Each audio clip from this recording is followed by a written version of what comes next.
व्यावसायिक वादातून एकाने पिस्तुलातून गोळीबार केल्याची घटना हडपसरमधील शेवाळवाडी परिसरात बुधवारी सकाळी घडली।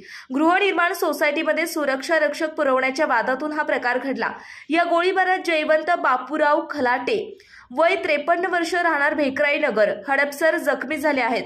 या प्रकरणी हडपसर पोलीस स्टेशन गुन्हा रजिस्टर नंबर 661/2024 नुसार भादवी कलम 307-323 34 महाराष्ट्र पोलीस कायदा कलम 37(1)(3)(135) आर्म ऍक्ट 30-25-27 प्रमाणे दोघांविरुद्ध गुन्हा दाखल करण्यात आला। या प्रकरणी हडपसर पोलिसांनी 2 आरोपींना अटक केली आहे। हे दोन्ही आरोपी एक माजी सैनिक असून दुसरा आरोपी त्यांचा मुलगा आहे। जयवंत खलाटे असे जखमी माजी सैनिकाचे नाव आहे, तर ऋषिकेश शेंडिगे, सुधीर शेंडिगे दोघेही राहणार शेवाळवाडी असं ताब्यात घेतलेल्या संशयित आरोपींची नावे आहेत।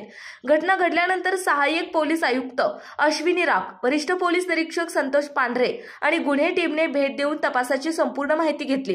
वरिष्ठ पोलीस निरीक्षक संतोष पांढरे यांनी दिलेल्या माहितीनुसार सुधीर शेंडगे आणि जयवंत खलाटे हे दोघे लष्करातून सेवानिवृत्त झाले आहेत। ते दोघेही सुरक्षा रक्षक एजन्सी चालवतात। बुधवारी सकाळी 9:30 ते 10 वाजताच्या दरम्यान शेवाळवाडीतील नंदिनी ड्रीम सोसायटी समोर सुरक्षा रक्षक भरतीवरून शेंडगे आणि खलाटे यांच्यात वाद झाला।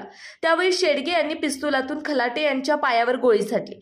खलाटे यांना आर्मी रुग्णालयात दाखल केलं। याबाबत माहिती मिळताच पोलिसांनी घटनास्थळी धाव घेत आरोपींना ताब्यात घेतले। पुढील तपास हडपसर पोलीस स्टेशनचे वरिष्ठ पोलीस निरीक्षक संतोष पांढरे हे करीत आहेत।